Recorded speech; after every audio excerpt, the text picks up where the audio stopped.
Radha Kishan super marketing. बचपन से लेकर 55 तक हर उम्र के रेडीमेड कपड़े, साड़ियों का संपूर्ण कलेक्शन एवं विशाल range, girls wear, men's wear, kids wear, ladies wear, सभी एक ही स्थान पर। बेहतरीन क्वालिटी, वाजिब दाम। राधा किशन सुपर मार्केटिंग की पहचान। राधा किशन सुपर मार्केटिंग, बूंदाबहू मंदिर कॉम्प्लेक्स, घंटाघर के पास, दमोह। खत्री डेंटल केयर, दांतों का अस्पताल, डॉक्टर अरुण खत्री, डॉक्टर नीलिमा बर्डे खत्री। स्थान परिवर्तन, क्लिनिक अब नए पते पर पहुंच गया है।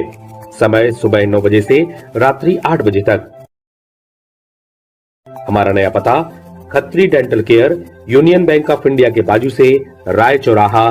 हिंदी लेखका संघ की दमोह इकाई का वार्षिक उत्सव एवं अलंकरण समारोह स्थानीय मानस भवन में आयोजित किया गया, जिसमें केंद्रीय जल शक्ति राज्य मंत्री और दमोह सांसद प्रहलाद पटेल मुख्य अतिथि के तौर पर मौजूद थे।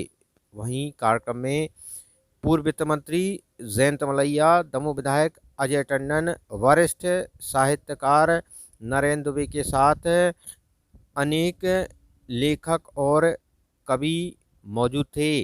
कार्यक्रम में जहां कई साहित्यकारों का वार्षिक अलंकरण से सम्मान किया गया, वहीं डॉक्टर प्रेम लता नीलम द्वारा लिखित पुस्तक नीलम की लघु कथाएं और डॉक्टर पुष्पा चिले द्वारा रचित सांप ग्रस्त का विमोचन भी किया गया।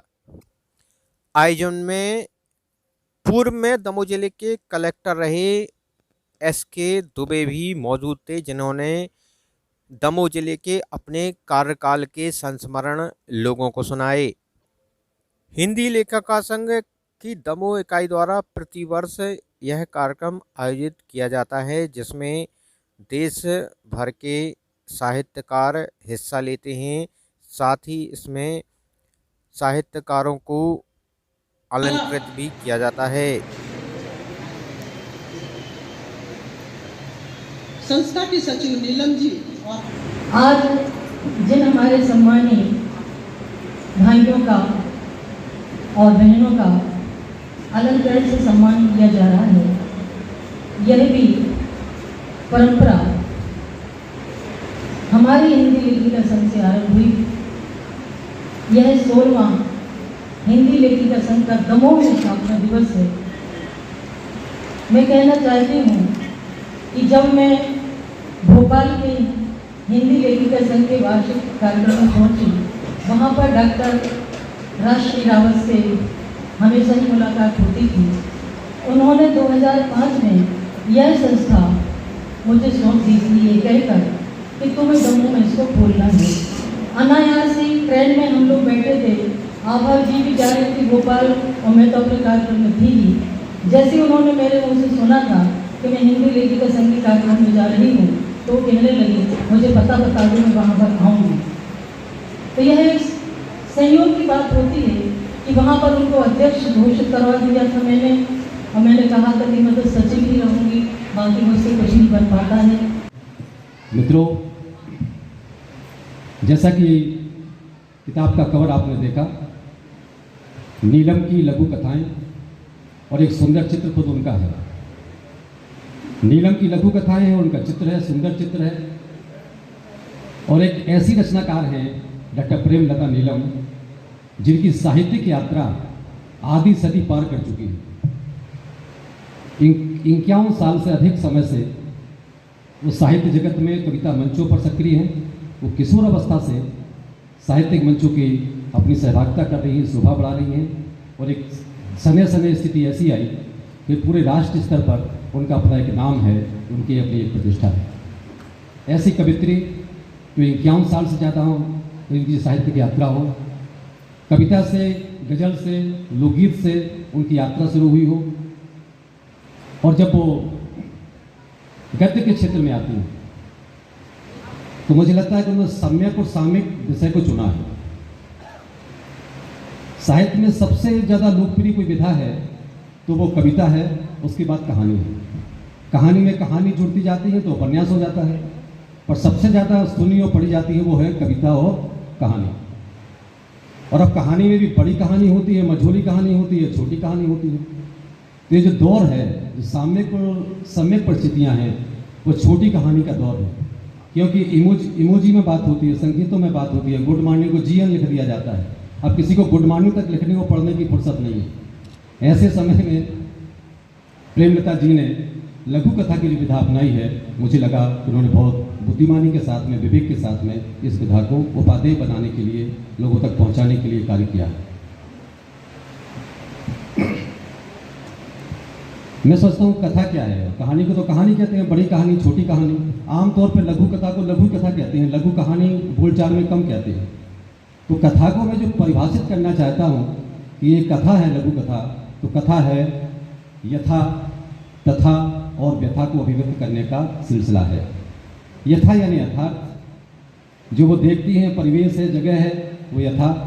तो यथार्थ भी कहानी में होता है। तथा कुछ और जुड़ता है, कुछ कल्पनाएं जुड़ती हैं, कुछ और चीज़ें जुड़ जाती हैं। तथा परिवेश जुड़ जाता है, हमारी भावना जुड़ जाती है, हमारी संभावना जुड़ जाती है, तो वो तथा हो जाती है। और समाज की व्यथा, व्यक्ति की व्यथा, परिवेश की व्यथा, राष्ट्र की व्यथा, जिस चीज़ में समाहित हो, वो कुल मिला के वो यथा, तथा और व्यथा मिलकर के कथा बनती है। और ये कथा लगभग वही हम सबकी धारणा, वो लेखन का कोई भी क्षेत्र हो, उसके बारे में खुद में क्या है। हम समय की गतिशीलता को या परिवर्तनों को महसूस कर पा रहे हैं, या हम उसी परंपरा के ढंग से चलना चाहते हैं। मैं जब छात्र था तो मेरे एक मित्र थे जो दुनिया में नहीं है, लेकिन वो पत्र लिख कर गए। उसमें एक वाक्य ये भी है जिसको मैंने अनेक बार उद्धृत भी किया है कि साहित्य पढ़ा नहीं जाता और पत्रकारिता पढ़ने लायक नहीं। मोहन शशि जी पत्रकार भी रहे, वो वरिष्ठ पत्रकार रहे और वो साहित्यकार भी।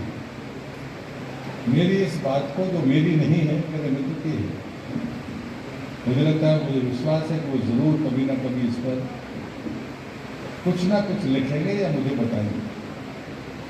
रहा सवाल आज के कार्यक्रम का, तो मैं इतना जानता हूँ कि जब भी दुनिया में चर्चा हुई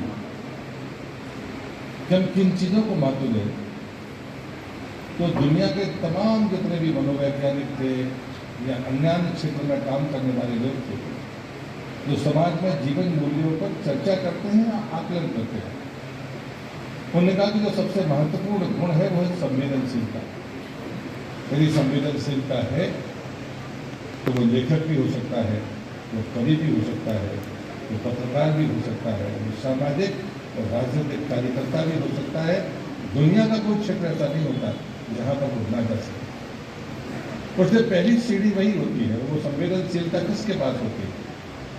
और इस समय जो हमने अभी उपन्यास की समीक्षाएं सुनी है, शायद हम 30 साल या 20 साल पुराने दौर में जा रहे हैं। मैंने भी कुछ साहित्यकारों को पढ़ा है, लेकिन आज के परिवेश में हमें उस सकारात्मक बातों को तय करना होगा कि जो हमारी आध्यात्मिक और सनातन परंपरा है, उसमें हमें महिला का स्थान कभी नीचे नहीं लगा।